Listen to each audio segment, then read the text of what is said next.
Bismillahirrahmanirrahim. Assalamualaikum warahmatullahi wabarakatuh. Bertemu lagi dengan saya Nenden Fauzia.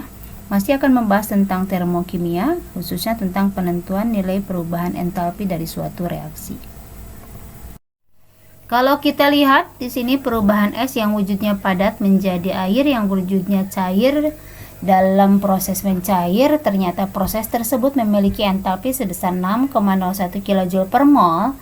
Kemudian proses dari air menjadi uap air atau yang berwujud gas dalam proses menguap, ternyata prosesnya itu memiliki entalpi sebesar 40,66 kJ per mol. Kemudian kita gambarkan dalam bentuk diagram energi perubahan entalpi dalam proses tersebut, di mana kalau kita misalkan antara padatan kemudian berubah menjadi cair, kita kasih tanda sebagai delta H1. Maka kalau proses dari cair ke gas kita kasih tanda sebagai delta H2, artinya proses dari padatan ke gas boleh kita beri tanda sebagai delta H3. Di sini terlihat bahwa delta H3 ini merupakan jumlah dari delta H1 dengan delta H2 dari segi jumlah penjumlahan secara garis vektor. Nah, ternyata memang pada proses es menguap itu memiliki entalpi sebesar 46,67 kJ per mol, yaitu jumlah dari 6,01 dan 40,66. Artinya di sini kita boleh menyimpulkan bahwa kalau kita ingin mengetahui suatu proses memiliki entalpinya berapa dan ternyata proses tersebut dapat terbagi dalam beberapa tahap, maka jumlah entalpi ini kita bisa peroleh dari menjumlahkan entalpi pada masing-masing tahap yang terjadi tersebut. Pernyataan bahwa jika reaksi dilakukan melalui beberapa tahap, maka delta H untuk reaksi tersebut akan sama dengan jumlah dari perubahan entalpi untuk masing-masing tahap reaksi. Ini merupakan pernyataan dari hukum Hess.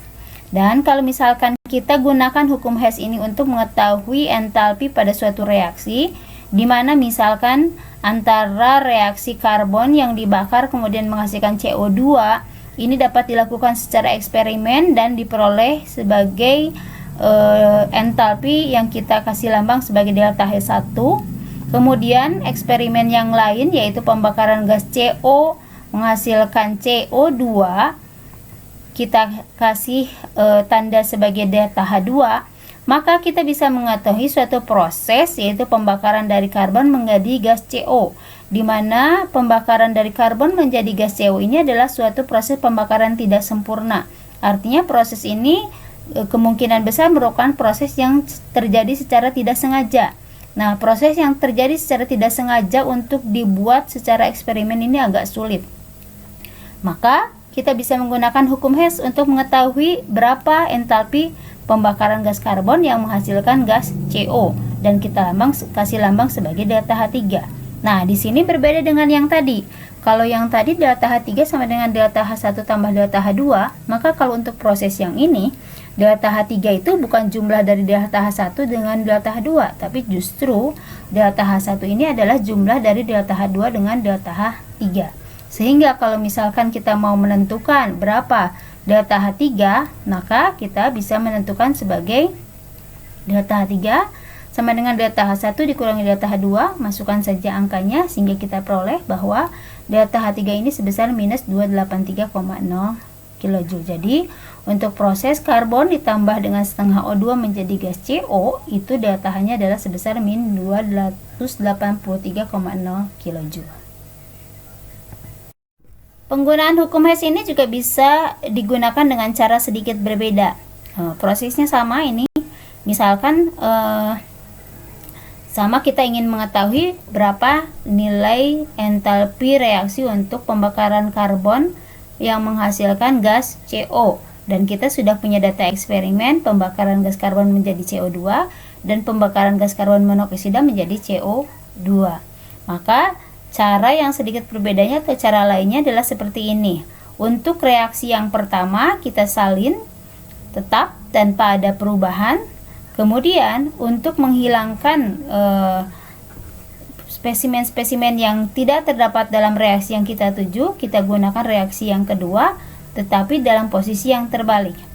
Sehingga ketika reaksinya dibalik, maka nilai entalpinya yang asalnya negatif menjadi positif. Kemudian kita jumlahkan kedua reaksi tersebut sehingga kita peroleh sebagai berikut, di mana di sini muncul spesimen-spesimen seperti O2 di sebelah kiri, lalu sebelah kanan ada setengah O2. Maka itu akan saling menghilangkan sebanyak setengah O2, setengah mol O2. Kemudian 1 mol CO sebelum tanda panah dan ada 1 mol CO setelah tanda panah. Berarti ada 1 mol CO sebagai reaktan, ada 1 mol CO sebagai produk. Maka itu akan saling menghilangkan sehingga reaksi bisa disederhanakan menjadi C plus setengah O2 menjadi CO, dan delta H-nya adalah hasil penjumlahan dari minus 393,5 ditambah dengan 110,5, kita dapat minus 283,0. Cara yang sedikit berbeda tetapi hasil yang sama dengan yang sebelumnya dalam penggunaan hukum Hess ini. Untuk menentukan entalpi reaksi, selain menggunakan hukum Hess, kita juga bisa menggunakan data delta HF atau data perubahan entalpi pembentukan suatu senyawa. Misalkan untuk data yang sebelumnya kita gunakan, yaitu reaksi pembakaran karbon dengan oksigen menghasilkan CO2. Karena di sini karbon unsur, oksigen unsur, lalu CO2 adalah senyawa, dan CO yang dihasilkan adalah sebesar 1 mol, maka nilai minus 393,5 kJ ini merupakan delta HF dari CO2. Kemudian untuk karbon ditambah setengah O2 menjadi CO, karena unsur karbon dengan unsur O2 tapi menghasilkan senyawa CO, maka nilai minus 283,0 kJ ini sebagai delta HF CO. Nah, di sini kalau kita lihat, misalkan kita ingin mengetahui berapa entalpi reaksi dari CO tambah setengah O2 menjadi gas CO tanpa melakukan eksperimen. Jadi kalau untuk penggunaan data delta HF ini, penentuan delta HF-nya dilakukan secara eksperimen, tapi reaksi-reaksi yang lain dapat dihitung berapa perubahan entalpinya tanpa melakukan eksperimen. Maka yang kita ambil di sini adalah konsep bahwa perubahan entalpi ini merupakan suatu fungsi keadaan. Artinya kalau dia fungsi keadaan, maka kita hanya memperhatikan keadaan akhir dan awalnya saja. Sehingga perubahan entalpi ini merupakan perubahan entalpi akhir dikurangi dengan perubahan entalpi awal. Atau bisa dirumuskan sebagai delta H reaksi ini merupakan sigma delta H produk dikurangi dengan sigma delta H reaktan.